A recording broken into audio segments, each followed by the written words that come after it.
نحمده ونصلي ونسلم على رسوله النبي الكريم اما بعد فاعوذ بالله من الشيطان الرجيم بسم الله الرحمن الرحيم قال الله تبارك وتعالى في القرآن المجيد يا أيها الذين آمنوا اتقوا الله وكونوا مع الصادقين صدق اللہ العظیم۔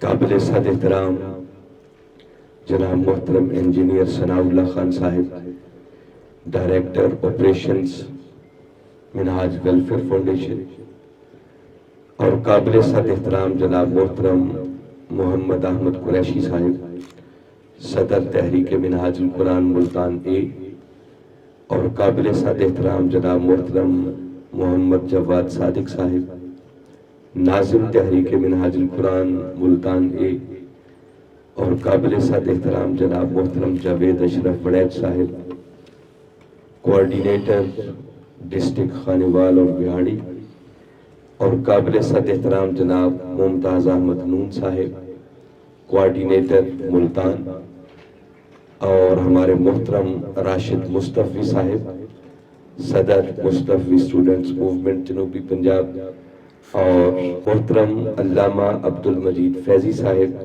ہمارے کوارڈینیٹر ہیں علماء کونسل کے، اور محترمہ باجی مصباح صاحبہ جو کہ کوارڈینیٹر ہیں ہماری ویمن لیگ جنوبی پنجاب کی، اور ہمارے محترم پروفیسر جاوید صاحب صدر منہاج القرآن ملتان بی، محترم رانا معین الدین صاحب صدر تحریک منہاج القرآن شجاع آباد، اور اس کے علاوہ آج کی اس نشست میں جلوہ افروز جملہ فورم سے تشریف لائے ہوئے جملہ قائدین، ذمہ داران، عہدیداران، رفقاء، اور بالخصوص محترم قاری ریاست علی جدر صاحب، سیکٹری کوارڈینیشن تحریک منہاج القرآن سینٹرل پنجاب۔ سب سے پہلے تو میں آپ تمام احباب کو آج کی اس شاندار نشست کے انعقاد پر مبارکباد پیش کرتا ہوں، آپ کو ویلکم بھی کہتا ہوں، آپ کو خوش آمدید بھی کہتا ہوں، اور آپ کا شکریہ بھی ادا کرتا ہوں کہ آپ اپنی قیمتی مصروفیات سے وقت نکال کر یہاں پر تشریف لائے، اور میری دعا ہے کہ باری تعالیٰ آپ کا اٹھنے والا ایک ایک قدم اور گزرنے والا ہر لمحہ اپنی بارگاہ میں بطور عبادت قبول فرمائے۔ آج کی اس نشست کے چونکہ دو اسپیکٹ تھے، ایک آپ نے منہاج ویلفیئر فاؤنڈیشن کے حوالے سے سماعت بھی کیا اور دیکھا بھی کہ جن لوگوں نے اس سیلاب کی مہم کے اندر اپنے سیلاب سے متاثرہ بھائیوں کی مدد کے لیے غیر معمولی خدمات انجام دی ہیں، مرکزی منہاج ویلفیئر فاؤنڈیشن کی جانب سے ان کو باقاعدہ شیلڈیں پیش کی گئی ہیں۔ میں منہاج ویلفیئر فاؤنڈیشن کی جملہ مرکزی ٹیم کو اس پر کروڑہا مرتبہ مبارکباد پیش کرتا ہوں کہ جس منظم طریقے سے اس مرتبہ انہوں نے اس مہم کو لانچ کیا اور سینٹرلائزڈ طریقے سے اس مہم کو لے کر چلے کہ ہماری نہ صرف پاکستان کی بلکہ بین الاقوامی تنظیمات بھی جتنی تھی سب ایک اکاؤنٹ میں اپنے فنڈز بھیج رہی تھیں، ایک جگہ پر اپنا سامان اکٹھا کر رہی تھیں، اور وہاں سے پھر منظم طریقے سے آگے ہر علاقے میں پہنچا، اور اس نے الحمدللہ منہاج ویلفیئر فاؤنڈیشن کا مقام این جی اوز کے اندر اتنا بلند کر دیا ہے کہ کچھ بعید نہیں ہے کہ آنے والے دنوں کے اندر پاکستان کے اندر پہلے نمبر پر منہاج ویلفیئر فاؤنڈیشن ہے۔ آپ نے خدمات سن لی ہیں کہ کم و بیش کو 1 ارب کے لگ بھگ مالیت کا سامان ہے جو لوگوں تک پہنچایا گیا ہے، اور 500 گھر ہیں جو اب تعمیر کر کے دیے جائیں گے، جن میں سے 100 کے لگ بھگ پروسیس ان کا شروع۔ باقی این جی اوز میرے خیال شاید ہی اس وقت کوئی میدان میں ہو، مگر منہاج ویلفیئر فاؤنڈیشن کے ٹرکوں کے ٹرک سامان ابھی بھی ان متاثرہ علاقوں میں جا رہے ہیں۔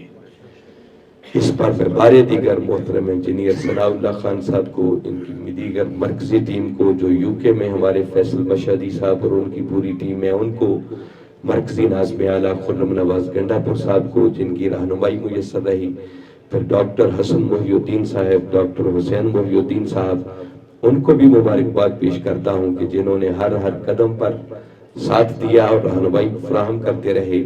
اور سب سے بڑھ کر میں سمجھتا ہوں یہ جو کچھ منہاج ویلفیئر فاؤنڈیشن کے پلیٹ فارم سے ممکن ہوا یہ اللہ اور اس کے رسول صلی اللہ علیہ وسلم کا کرم تو تھا ہی، مگر اس میں بالخصوص قبلہ حضور کی خصوصی توجہات اور ان کے دم قدم سے یہ ساری بہاریں اور یہ ساری رونقیں ہیں، اگر ان کو نکال دیا جائے تو باقی میں سمجھتا ہوں پیچھے زیرو رہ جاتا ہے، بچتا ہی کچھ نہیں۔ تو ذرا بھرپور کلیپنگ قبلہ حضور کے لیے ہونی چاہیے۔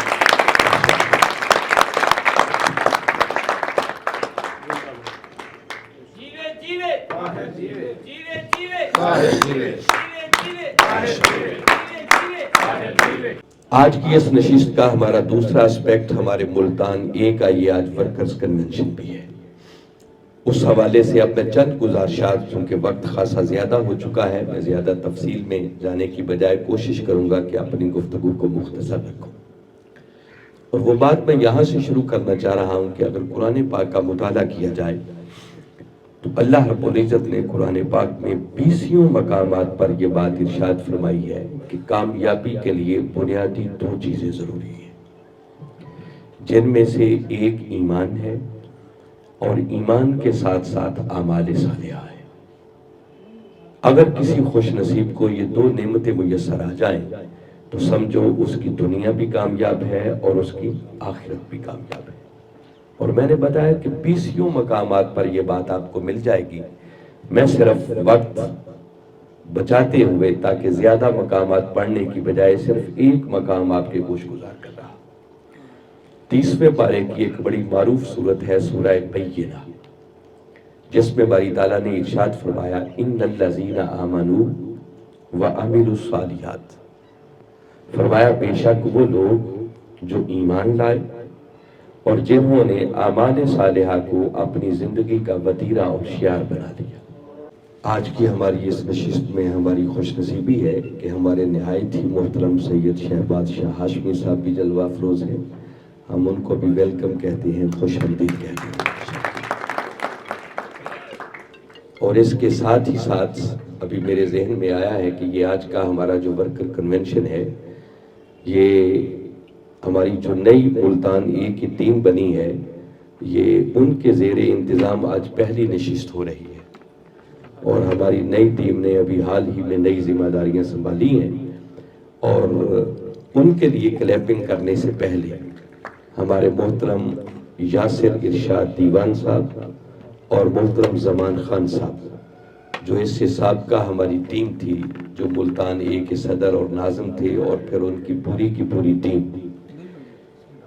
انہوں نے پچھلے کم و بیش کوئی 6 سالوں کے اندر جو گراں قدر خدمات انجام دی ہیں، اپنی بساط پر کافشیں بروئے کار لاتے ہوئے انہوں نے غیر معمولی خدمات انجام دی ہیں۔ تو میں چاہتا ہوں اس پوری ٹیم کے لیے بھرپور کلیپنگ ہونی چاہیے۔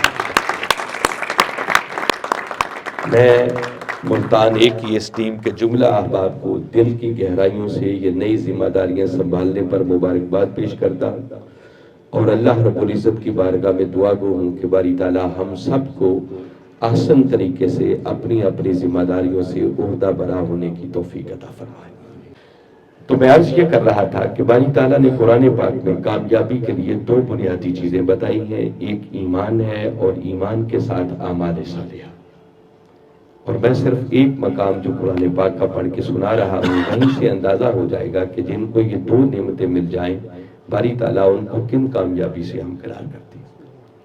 تو سورہ بینہ میں فرمایا ان الذین آمنوا وعملوا الصالحات، فرمایا بے شک وہ لوگ جو ایمان لے آئے اور جنہوں نے اعمال صالحہ کو اپنی زندگی کا وتیرہ اور شعار بنا لیا، ان کے لیے حسر کے انداز میں فرمایا اولئک ہم خیر البریہ، فرمایا یہی وہ خوش نصیب ہیں جو میری تمام تر مخلوقات میں سب سے بہتر ہیں۔ ذرا اندازہ کریں ان کے لیے کیا باری تعالیٰ اعلان کر رہے ہیں، ہم خیر البریہ، اللہ کی ساری مخلوقات میں سب سے بہتر یہ ہیں جن کو یہ 2 نعمتیں میسر آ جائیں، ایک ایمان اور ایمان کے ساتھ بولے زور سے اعمال صالحہ۔ اب اگلی آیت ساتھ سنیں، آگے فرمایا جزاؤہم عند ربہم جنات عدن، فرمایا ان خوش نصیبوں کے لیے پھر ہمیشہ ہمیشہ رہنے کے لیے باغات ہیں، تجری من تحتہا الانہار، جن کے نیچے نہریں رواں ہوں گی، خالدین فیہا ابدا، یہ پھر ہمیشہ ہمیشہ ان جنتوں میں رہیں گے۔ اور آگے باری تعالیٰ نے فرمایا رضی اللہ عنہم ورضوا عنہ، فرمایا یہ وہ خوش نصیب ہیں کہ جن سے ان کا رب راضی ہو گیا، اور پھر اللہ ان کو ایسی جزا عطا کرے گا کہ اس جزا کو پا کر یہ اپنے رب سے راضی ہو جائیں گے۔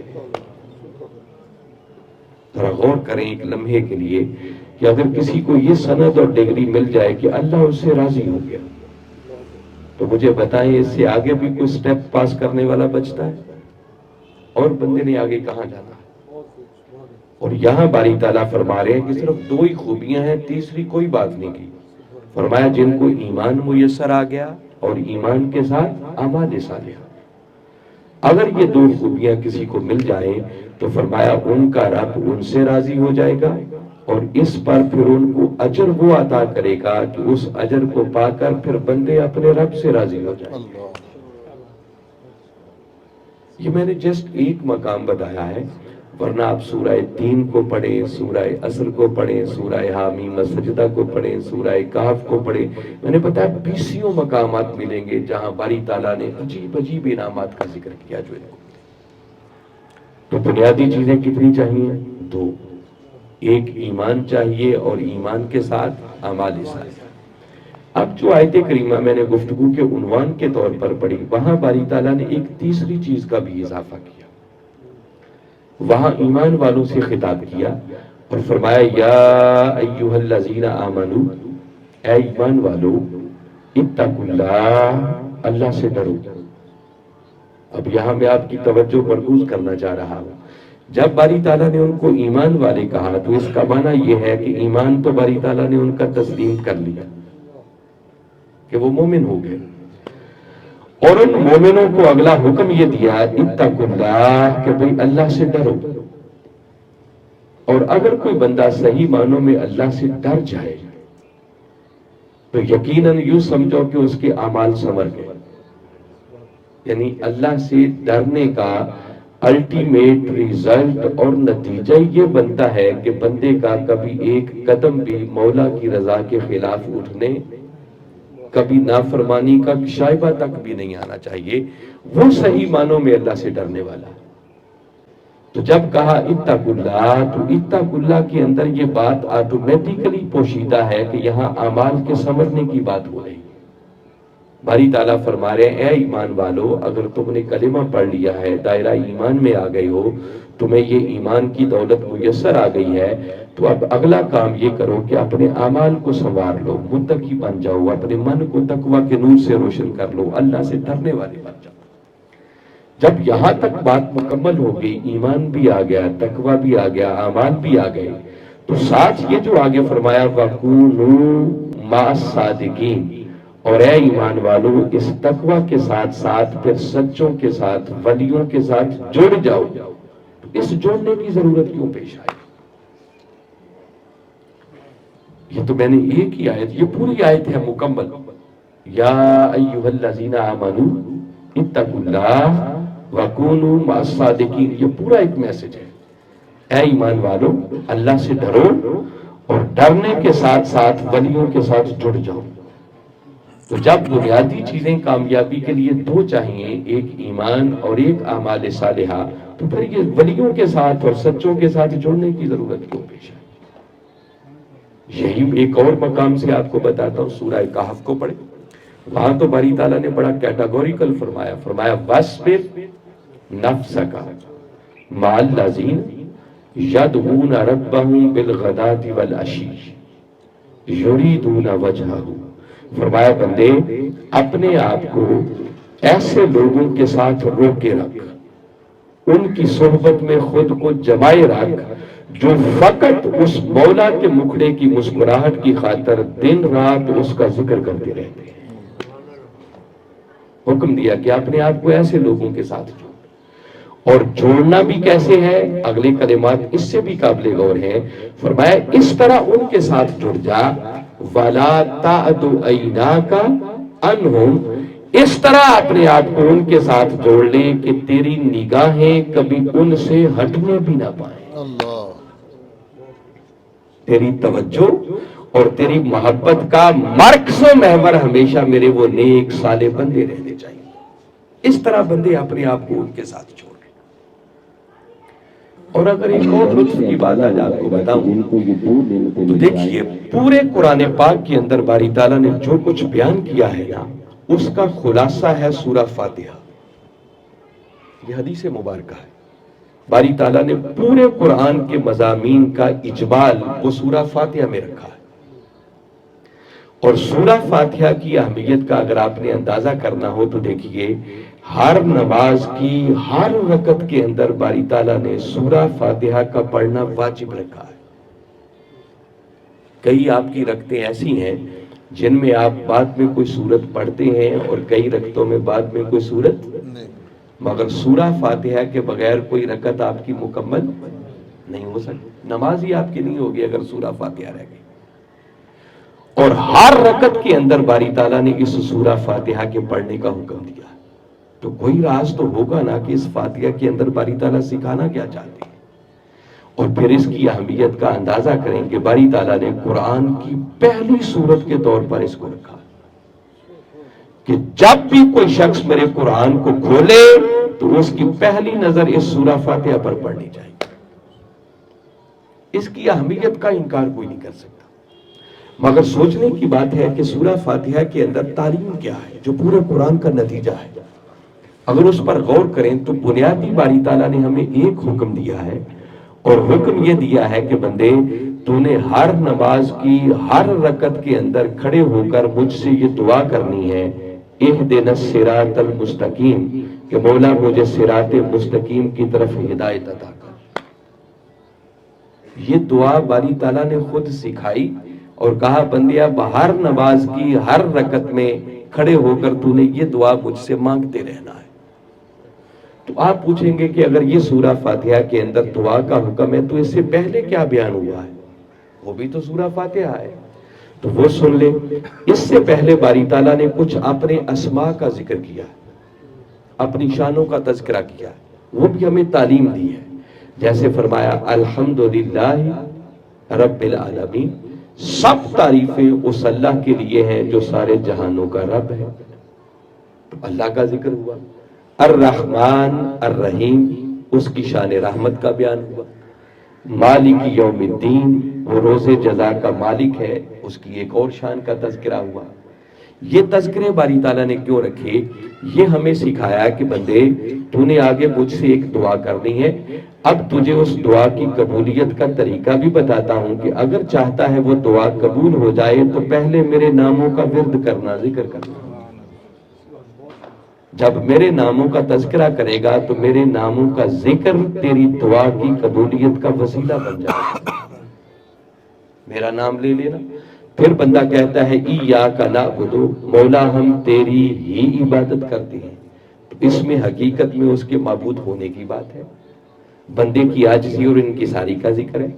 فرمایا میرے معبود ہونے کا ذکر کرنا, اپنی عاجزی انکساری کا اظہار کرنا, یہ بھی تیری دعا کی قبولیت کے لیے وسیلہ بن جائے گا.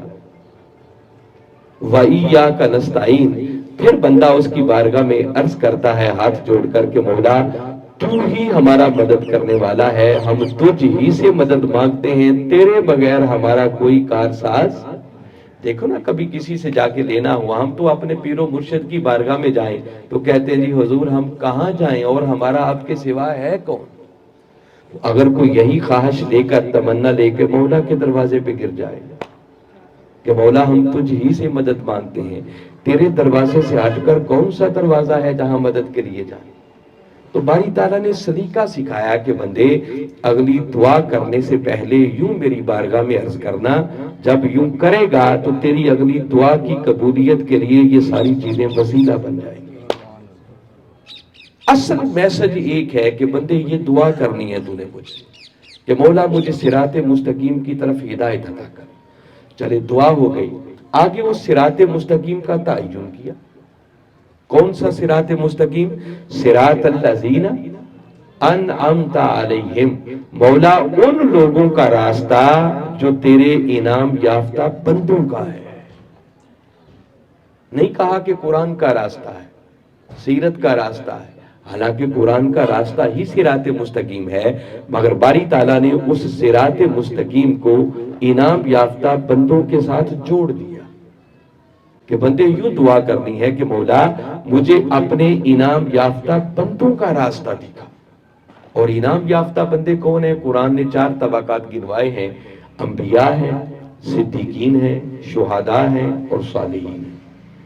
اور یاد رکھیں یہ صالحین جس کا اینڈ پہ ذکر ہوا ہے نا، یہ صالحین وہ ڈگری ہے کہ جو نبی ہے وہ صالح ضرور ہوگا،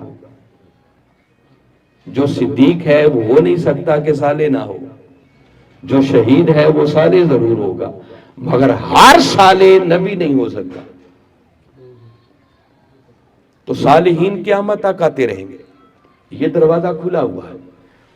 تو باری تعالیٰ نے اپنے نیک بندوں کے ساتھ جو جڑا ہوا راستہ ہے اس کی ہدایت مانگنے کی یہاں پر ہمیں یہ سبق سکھایا، یہ تلقین کی۔ اور یہ تلقین کرنے کا معنی یہ ہے کہ بندے اب جن انعام یافتہ بندوں کا راستہ چاہتا ہے وہ راستہ تمہیں تبھی ملے گا جب ان کے ساتھ جڑے گا بھی۔ تو گویا سورہ فاتحہ کا خلاصہ جو پہلی سورت ہر نماز کی ہر رکعت میں بیٹھ کر دعا کرتے ہیں وہ بھی اللہ کے نیک بندوں کے ساتھ جڑنے کی دعا ہے۔ تو سوال میرا پھر وہی ہے، میں وہیں آپ کو لانا چاہ رہا ہوں کہ اگر کامیابی ایمان اور اعمال صالحہ پر ملنی ہے تو پھر نیک بندوں کے ساتھ، ولیوں کے ساتھ اور اللہ کے محبوب بندوں کے ساتھ جڑنے کی ضرورت کیوں پیش ہے؟ یہ ہے بنیادی سوال۔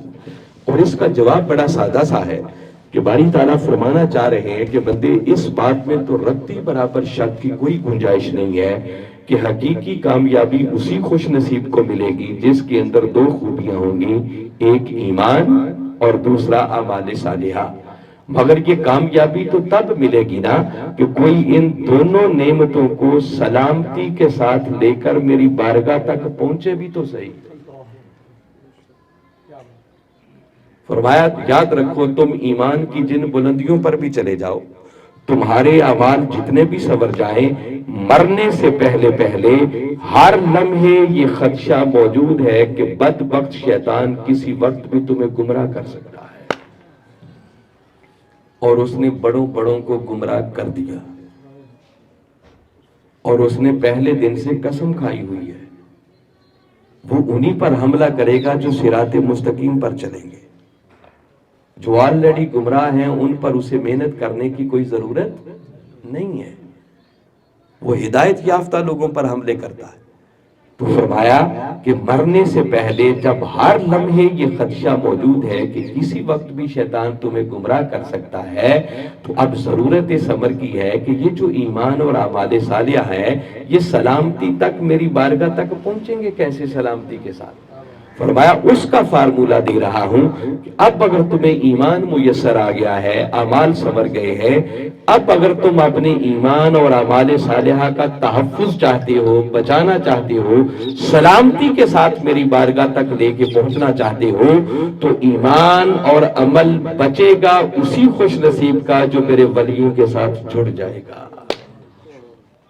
یہ میرے نیکوں کی صحبت اور سنگت تمہارے ایمان اور تمہارے اعمال صالحہ کے محفوظ ہونے کا ذریعہ بن جائے گا، یہ اس کا سبب بن جائے گا۔ اور میں بالکل ٹو دی پوائنٹ بات کرتے ہوئے آپ کو منزل پہ لانا چاہ رہا ہوں، چونکہ آپ منہاج القرآن سے وابستہ لوگ بیٹھے ہوئے، یہ ہمارا کوئی عوامی اجتماع نہیں ہے۔ میں آپ کو مبارکباد دینا چاہ رہا ہوں اور آپ کو خوشخبری سنانا چاہ رہا ہوں۔ الحمدللہ اس فتنوں کے دور کے اندر جہاں ہر طرف ایمان کے لیے فتنے ہیں، عقیدے کے لیے فتنے ہیں، عمل کے لیے فتنے ہیں، بچوں کی تعلیم و تربیت کے لیے فتنے ہیں، اعمال صالحہ کے لیے فتنے ہیں، سیاست کے اندر فتنے ہیں، اس فتنوں کے دور کے اندر منہاج القرآن کی شکل میں اور ڈاکٹر طاہر القادری کی صحبت اور سنگت میں اللہ تعالیٰ نے ہمیں اتنی عظیم نعمت عطا کر دی ہے کہ اگر میں یہ جملہ کہوں تو بے جانا ہوگا کہ فتنوں کے اس دور کے اندر منہاج القرآن کی صحبت اور سنگت یہ کشتی نوح کی مانند ہے۔ بولیے میں نے کیا کہا ہے؟ یہ جملہ میرے ساتھ دہرائیں۔ منہاج القرآن اور ڈاکٹر طاہر القادری کی صحبت اور سنگت یہ کیا ہے؟ یہ کشتی نوح کی مانند ہے۔ فتنوں کے اس دور کے اندر جو خوش نصیب اس کشتی میں سوار ہو جائے گا، اللہ اسے دنیا کے فتنوں سے بھی بچائے گا، اسے قبر کے فتنوں سے بھی بچائے گا، اور اسے حشر کے فتنوں سے بھی بچائے گا۔ اتنی بڑی نعمت ہے۔ میں نے پہلی بات ایمان کی ہے نا، ایمان کے تحفظ چاہیے، ہماری ضرورت ہے کہ ایمان محفوظ ہو جائے اگر اللہ نے دیا ہے تو۔ ینگ لوگ تو ہو سکتا ہے میری بات کو اپریشیٹ نہ کر سکیں، مگر بڑے لوگ تائید کریں گے جن کو سمجھ ہے، اور اس بات سے کوئی انکار نہیں کر سکتا۔ ذرا آنکھیں بند کر کے ایک لمحے کے لیے چشم تصور میں لائیں کہ اگر اس صدی کے اندر ڈاکٹر طاہر القادری نہ ہوتا تو معلوم نہیں ہے ہم جیسے لوگ بھی بد عقیدگی کے کس سیلاب میں بہہ چکے ہوتے۔ میں صحیح کہہ رہا ہوں یا غلط کہہ رہا ہوں؟ یہ دور وہ تھا کہ جس دور کے اندر ہمارے علماء تو قرآن سے بات کرنا بھول گئے تھے۔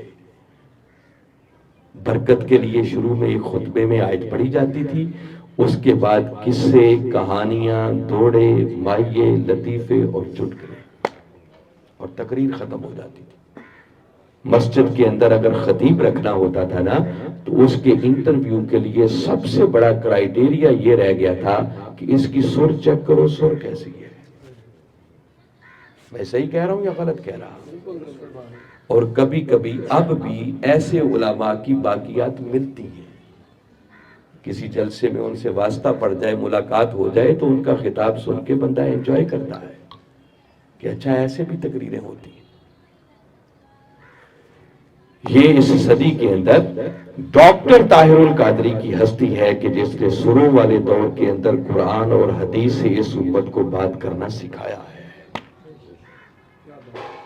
عرفان القرآن کی شکل میں قرآن پاک کا عظیم ترجمہ ادا کیا ہے، 8 جلدوں پر مشتمل قرآنی انسائکلوپیڈیا اس امت کو دیا ہے، اور اب 28 جلدوں پر مشتمل عربی زبان کے اندر قرآن کی تفسیر کا کام بھی مکمل کر دیا ہے۔ 1400 کے لگ بھگ قرآن اور حدیث کے دلائل پر اس امت کو کتابیں دے دی ہیں، اور ہزارہا موضوعات پر ان کے خطابات ریکارڈ پر موجود ہے کہ جن خطابات کے اندر کوئی قصے کہانیاں نہیں، دوڑے بھائیے نہیں، لطیفے چٹکلے نہیں، یا قرآن کی بات ہے یا صاحب قرآن کی بات ہے۔ جسٹ آپ اپنا موبائل کھولیں نا، یوٹیوب چینل پہ چلے جائیں اور صرف لکھیں ڈاکٹر طاہر القادری، تو اس مرد کلندر کے اتنے خطابات آپ کے سامنے آ جائیں گے کہ میں دعوے سے کہتا ہوں کہ کوئی شخص اگر آج سے ہر روز ان کا نیا خطاب سننا شروع کرے تو بندے کی زندگی ختم ہو سکتی ہے، اس مرد کلندر کے خطابات ختم نہیں ہو سکتے۔ اتنا کچھ اس امت کو دے دیا۔ مجھے انڈیا میں جانے کا موقع ملا اور ان لوگوں کی باتیں اب بھی میرے کانوں میں گونجتی ہیں۔ کئی ساتھیوں نے مجھ سے کہا کہ علامہ صاحب جب آپ واپس پاکستان جائیں تو حضرت جی کو ہمارا سلام کہنا اور ہماری طرف سے ان کا شکریہ ادا کرنا، اور کہنا کہ صرف آپ کے کیو ٹی وی پر چلنے والے خطابات کو سن سن کر ہماری نسلوں کے ایمان محفوظ ہو گئے ہیں، ورنہ ان کی تباہی کے لیے ایک ذاکر نائک ہی کافی تھا، اور پاکستان میں ایسے ذاکر نائکوں کی کوئی کمی نہیں ہے۔ اس وقت بھی غیروں کی بات کیا کرنی ہے، میں اپنوں کی بات، اہل سنت والجماعت کی بات کر رہا ہوں کہ ایسے نام نہاد علمی لوگوں کی کمی نہیں ہے جو انتہا پسندی کا شکار ہو کر کوئی ادھر گمراہ ہو چکا ہے، کوئی ادھر گمراہ ہو چکا ہے۔ اور فتنوں کی اس دور کے اندر اعتدال کے ساتھ قرآن اور حدیث پر مبنی بات امت تک پہنچانے والی کوئی ہستی ہے تو اس ہستی کا نام ہے ڈاکٹر محمد طاہر القادری۔ یہ جو ہمارا ایمان بچا ہوا ہے، یہ جو ہمارا عقیدہ بچا ہوا ہے، اس صدی کے اندر یہ مرہون منت ہے ڈاکٹر طاہر القادری کا۔ جس ایمان کے تحفظ کی ضرورت ہے وہ ایمان بچتا ہے اس صحبت و سنگت میں آنے سے۔ پھر میں نے عمل کی بات کی ہے، میں بڑی ذمہ داری سے کہہ رہا ہوں کہ الحمدللہ منہاج القرآن وہ کشتی نوح ہے کہ کوئی منہاج القرآن کی اس کشتی میں سوار ہو جائے، ڈاکٹر صاحب کی صحبت اور سنگت اور رفاقت میں آ جائے، بشرطے کہ پھر رفاقت کا حق ادا کرے، جڑے۔ اللہ اس بندے کے عمل کو صرف محفوظ ہی نہیں کرتا بلکہ اس میں برکت بھی ڈالتا ہے۔ میں یہ نہیں کہتا کہ منہاج القرآن سے جڑنے والے لوگ کو فرشتے بن جاتے ہیں، معصوم صرف انبیاء کی ذاتیں ہیں، بشری کمیاں کمزوریاں ہر جگہ اس کی گنجائش موجود ہوتی ہے۔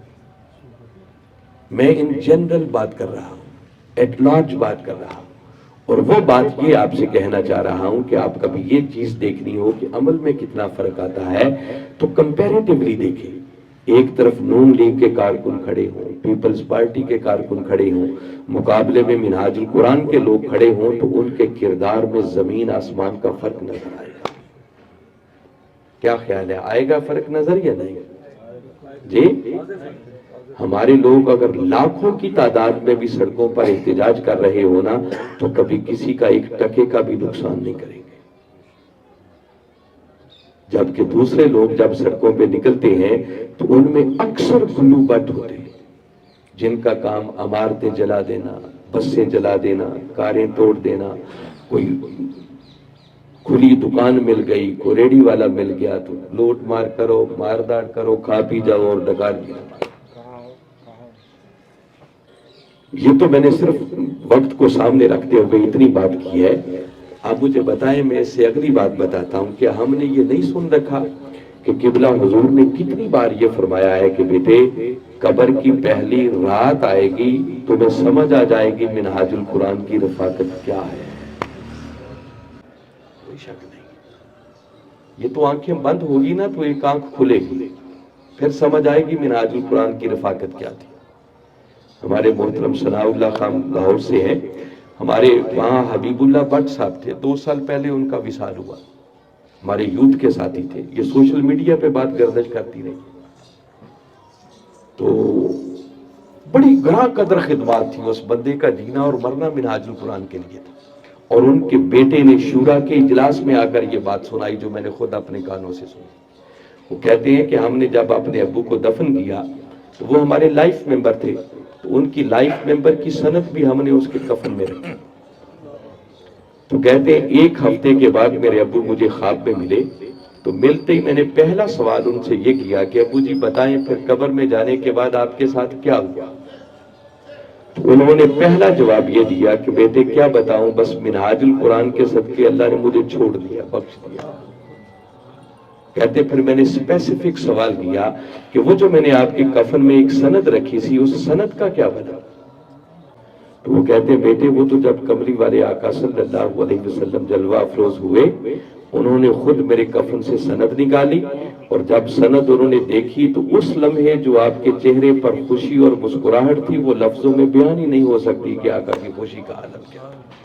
دین حق کا ہے ولی طاہر القادری، دین حق کا ہے ولی طاہر القادری، کہ جو سچے دل سے اس مشن کا رفیق بنے گا وہ ڈائریکٹ حضور غوث پاک کا مرید ہوگا، کیونکہ قبلہ حضور نے تو پہلے دن سے عہد کیا ہوا ہے کہ میں پیر نہیں بنوں گا، کسی کو بیعت کر کے مرید نہیں بناؤں گا۔ تو رفیق بنتے تھے لوگ، اور بیعت اس لیے آپ نہیں کرتے تھے کہ میں تو آقا کے پورے دین کو ایک مشن لے کے چل رہا ہوں، دین کی سربلندی کا مشن، تو بیعت کروں گا تو ایک سلسلے کے اندر سلسلہ قادریہ ہوگا تو باقی کدھر جائیں گے، وہ تو محدود ہو جائے گا کام۔ یہاں تو چشتی بھی آئیں گے، سہروردی بھی آئیں گے، نقش بندی بھی آئیں گے، ہر طبقے کے لوگ آئیں گے، مگر پیر کی تو ضرورت ہے، طاہر القادری تو پیر بنتا نہیں ہے، تو آؤ بیعت ہماری کر لو، یوں کر لیں۔ ایک واقعہ ہوا، 2 واقعے ہوئے، 3 ہوئے، تو قبلہ حضور نے اس پر سوچا، اور آپ نے یہ اعتکاف میں پھر بات سنائی کہ پھر میں نے حضور غوث العظم شیخ عبد القادر جیلانی رضی اللہ تعالیٰ عنہ کی بار میں درخواست پیش کی آپ کی بارگاہ میں کہ حضور میں تو بیعت کرتا نہیں، مگر اسی طرح سلسلہ چلتا رہا تو میں لوگوں کو جمع کرتا ہوں، پیر آگے لے جاتے ہیں، جعلی پیر، تو کوئی شفقت فرمائیں، تو جو منہاج القرآن کا رفیق بنے آپ کرم فرمائیں اور ڈائریکٹ ان کو اپنی مریدی میں ہی لے لیں۔ تو سال بھر یہ آپ کی درخواست پینڈنگ رہی، معلوم نہیں یہ اپروول کے لیے پھر کہاں کہاں گئی، اور قبلہ حضور فرماتے ہیں کہ جب سال کے بعد پلٹ کر وہی رات آئی جب میں نے گزارش کی تھی، درخواست بھیجی تھی، تو حضور غوث پاک خواب میں ملے اور بشارت دی کہ طاہر جو بندہ خلوص نیت کے ساتھ منہاج القرآن کا رفیق بنے گا وہ ڈائریکٹ ہمارا مرید ہوگا۔ ذرا سوچو اگر کسی خوش نصیب کو قیامت والے دن حضور غوث پاک کے جھنڈے کے نیچے کھڑا ہونا نصیب ہو جائے گا تو کسی فرشتے کی مجال ہوگی جو میری آنکھ سے بھی اس کی طرف دیکھ سکے؟ اس لیے میں نے کہا کہ منہاج القرآن وہ کشتی نوح ہے جو اس کشتی میں سوار ہو جائے گا، اللہ اسے دنیا کے فتنوں سے بھی بچائے گا، اسے قبر کے فتنوں سے بھی بچائے گا اور اسے حشر کے فتنوں سے بھی بچائے گا۔ میں آپ کو صرف 2 ایمان افروز باتیں سنا کے بات ختم کر رہا ہوں۔ ایک بات تو یہ سنا رہا ہوں کہ غالباً یہ حضرت خواجہ عثمان ہربنی رضی اللہ تعالیٰ عنہ کی بات ہے، اور آپ شیخ ہیں حضرت خواجہ معین الدین چشتی اجمیری رحمۃ اللہ تعالیٰ علیہ کے۔ آپ کچھ عرصہ کے لیے نا خلوت میں چلے گئے، جیسے اولیاء کرام خلوت نشین ہو جاتے ہیں، 10 دن تو اعتکاف ہوتا ہے نا، اس کے علاوہ بھی خلوت میں چلے جاتے ہیں اپنی عبادت ریاضت کے لیے۔ ایک مرتبہ قبلہ حضور 40 دن کی خلوت میں چلے گئے، تو آپ خلوت میں گئے۔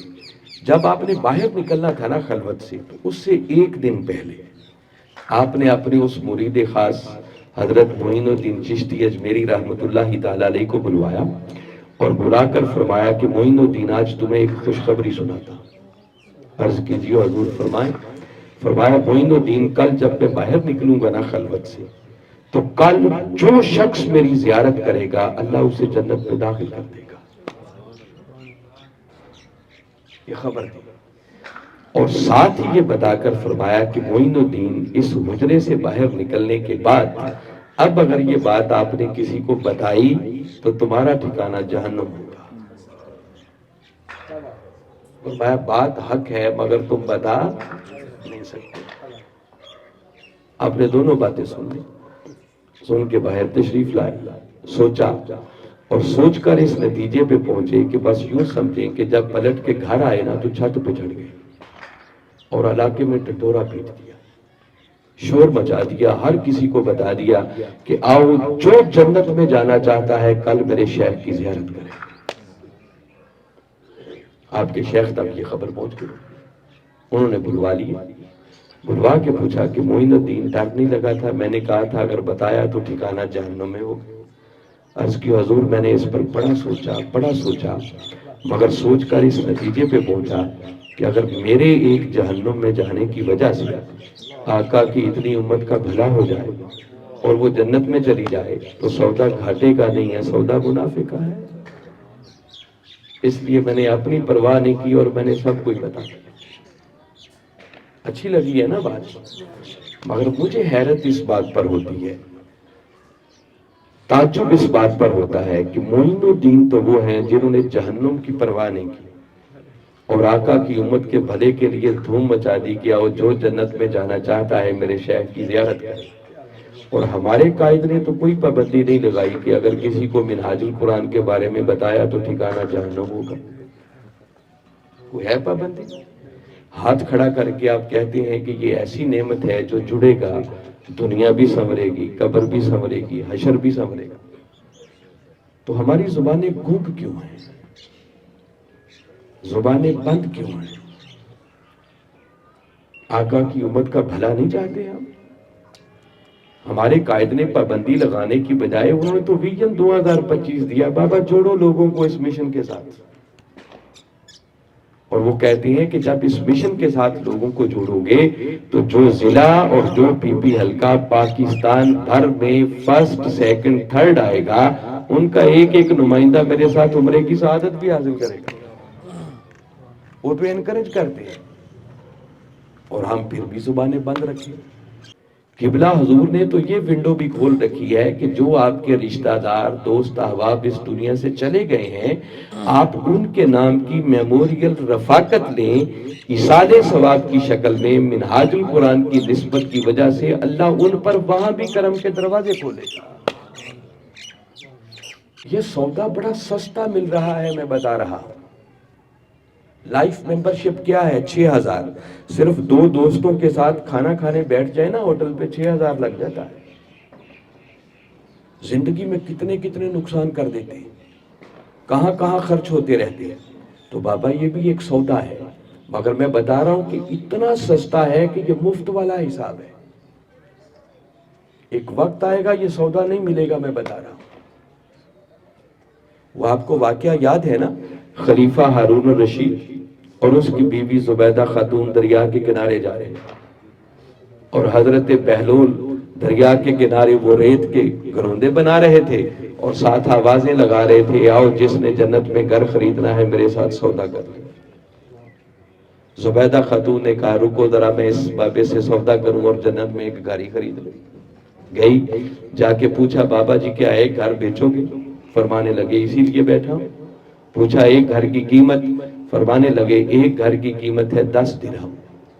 زبیدہ خاتون نے 10 درہم پرس سے نکالے, وہ بابا جی کو دیے, انہوں نے لے کے دریا میں پھینک دیے. ریت کا بنا ہوا ایک گھر گرا دیا, کہا جا مائی تیرا گھر جنت میں بن گیا. گھر تک پورا راستہ خلیفہ ہارون الرشید اسے تانے دیتا رہا کہ عورتوں کی عقل ہی ایسی ہوتی ہے. وہ مجنون سا آدمی 10 درہم لے کے دریا میں پھینک دیے اور یہ خوش ہے کہ مجھے جنت میں گھر مل گیا.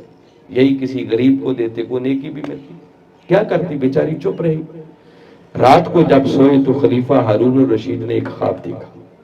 خواب میں جنت کی سیر کر رہا ہے, اور سیر کرتے کرتے اس کی نظر ایک ایسے محل پر پڑی جس پر اس کی بیوی زبیدہ خاتون کا نام لکھا ہوا تھا. نام لکھا ہوا دیکھا تو جلدی سے اندر داخل ہونے لگا. فرشتوں نے پکڑ لی, کہا کدھر جا رہے ہو؟ بتایا ابھی بیوی کا گھر ہے. کہا بیویوں کے گھر ادھر رہ گئے, یہاں تو جس کا گھر ہے وہی جا سکتا ہے. بس جیسے ہی پکڑ کے انہوں نے جھنجھوڑا ہوگا تو اس کی آنکھ کھل گئی. آنکھ کھلی تو اٹھتے ہی بیوی کے پاس گیا, کہا چل آج پھر اسی بہلول کے پاس چلتے. وہ سمجھ گئی کہ کل تک تو تانے دے رہا تھا, آج جانے کی بات کر رہا ہے, رات گڑبڑ کوئی ضرور ہوئی. گئے, آج وہ خود اتر کے گیا. جا کے پوچھا بابا جی ایک گھر بیچو گے؟ فرمانے لگے ضرور بیچوں گا.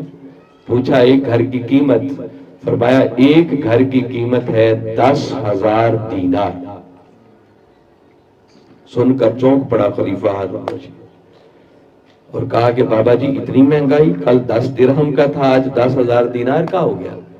وہ جلال میں آ گئے اور فرمانے لگے کہ بات مہنگائی کی نہیں ہے, بات صرف اتنی ہے کہ کل والے گاہک بن دیکھے لے گئے تھے, آج والے گاہک رات دیکھ کر آئے. بن دیکھے سودا کرے تو بڑا سستا پڑتا ہے, خالی ہاتھ کھڑا کرنے تک نہ رہیں, اس سودے سے فائدہ اٹھا لیں. یہ شاید میری باتیں کبھی یاد آئیں گی. یہ موقع ہے, بہت سستا سودا مل رہا ہے. قبل اس کے کہ ہماری آنکھیں بند ہو جائیں یا دکان بند ہو جائے, اس سے پہلے پہلے یہ سودا لے لو. کوئی مشکل نہیں, کوئی مہنگا سودا نہیں. کیا خیال ہے, خریدنا چاہیے سودا یا نہیں خریدنا چاہیے؟ خریدیں گے. اگلا مہینہ آ رہا ہے فروری کا, اور وہ ہمارے قائد کی برتھ ڈے کا مہینہ. جب کسی کی سالگرہ ہوتی ہے نا, لوگ بڑے بڑے تحفے لے کے جاتے ہیں, مگر ہمارے قائد نے کبھی کسی سے کوئی تحفہ قبول, وہ ایک ہی تحفہ پسند کرتے ہیں کہ کوئی ان کو یہ آ کر خوشخبری دے کہ کتنے بندوں کو اس مشن کے ساتھ جوڑا. اور خوش اس لیے ہوتے ہیں کہ جو جڑ جائے گا سنور جائے گا, اللہ کرم کر دے گا اس پر. ہماری خواہش یہ ہے کہ ملتان ڈویژن, یہ جنوبی پنجاب سے اس حوالے سے کام بہت کم ہوا ہے. میں پورا ریکارڈ جانتا ہوں 1 to all, جبکہ سینٹرل پنجاب کے اندر, شمالی پنجاب کے اندر وہ ریکارڈ قائم کیے ہیں لوگوں نے کہ پچھلے 7 سالوں سے ہم خود اپنا ریکارڈ بناتے ہیں اور خود ہی توڑ رہے ہیں. اتنی مرتبہ اللہ تعالیٰ نے اس میں برکت ڈالی, اور اس مرتبہ بھی اب تو یہ ہماری مہم اینڈ پہ پہنچ گئی ہے. انشاءاللہ میں قبل اس وقت بتا رہا ہوں کہ فروری کے اینڈ پر جب نتائج نکلیں گے نا, تو انشاءاللہ 42 سالہ منہاج القرآن کی تاریخ کے پچھلے سارے ریکارڈ ٹوٹ جائیں گے اور ایک نیا عظیم الشان ریکارڈ قائم ہونے والا ہے. میرا دل ہے کہ اس مرتبہ ملتان ڈویژن سے بھی ایسی خوشخبری جائے اور سالگرہ پر ایسا تحفہ جائے کہ قائد محترم سن کر خوش ہوں, کہ ملتان کے لوگوں نے اتنے لوگوں کو مشن کے ساتھ جوڑا ہے، جب وہ خوش ہو کر توجہ کریں گے تو یقیناً ہماری دنیا بھی سنورے گی اور ہماری آخرت بھی سنورے گی۔ اس مرتبہ 19 فروری کو قائد محترم کی عمر مبارک 72 سال پوری ہو رہی ہے، اور میں نے اس عدد کی نسبت سے عزم کیا ہے کہ انشاءاللہ 19 فروری تک 72 آقا کی امت کے لوگوں کو میں خود اس مشن کے ساتھ جوڑوں گا۔ ایک تو یہ موٹیویشن دے رہا ہوں نا، یہ میں گننے لگوں کہ کتنے بنے ہیں یا بنتے ہیں تو وہ تو ہزار ہاں میں تعداد ہے، میں وہ شمار کروں گا جن کو میں نے خود فارم دینا ہے، خود ان سے پیسے لینے ہیں، اور پھر خود ان کی رفاقت مرکز میں جمع کروا کے جو انشاءاللہ ان کی سندیں ان کے ہاتھ میں دوں گا۔ بھئی اگر 5000 میں کسی کا کام بن جائے تو اس سے سستا کام اور کیا ہو سکتا ہے؟ ہمارے قاری صاحب ہیں 19 لائف ممبر بنانے کا اعلان کیا، جاوید اشرف وڑیچ صاحب ہیں 19 لائف ممبر بنانے کا اعلان کیا، ہمارے محترم ممتاز نون صاحب ہیں، ممتاز صاحب کتنے ہیں آپ کے؟ 19 لائف ممبر ممتاز صاحب بنائیں گے۔ ہماری سیالکوٹ کی ایک باجی ہیں، وہاں گئے ہیں تو انہوں نے کہا کہ رانا صاحب میں پورے 100 لائف ممبر بناؤں گی، اور آج سے 3 ہفتے پہلے تک وہ 55 لائف ممبر بنا کے جمع بھی کروا دیں گے۔ ایک نوجوان فیصل آباد کا ایسا بھی ہے جس اکیلے نے کہا ہے کہ رانا صاحب 500 لوگوں کو اس تحریک کا ممبر بناؤں گا 19 فروری۔ پچھلے سال کا میکسیمم ریکارڈ 219 لائف ممبر ہے جو ایک بندے نے 1 فروری کے مہینے میں بنائے۔ اور علامہ صاحب کی خوشخبری یہ بتا رہے ہیں کہ الحمدللہ میں نے 10 لائف ممبر کہے تھے اور 7 لائف ممبر میں نے بنا ڈالے ہیں۔ زندہ باد۔ ہماری مصباح باجی بھی بیٹھی ہیں، زونل ہیڈ ہے، تو باجی بھی اعلان کریں آج کتنے بنائیں گی؟ ماشاءاللہ 5 بھی بنا بھی آئی ہیں اور 19 کا عدد اچیو کریں گی انشاءاللہ۔ زندہ باد۔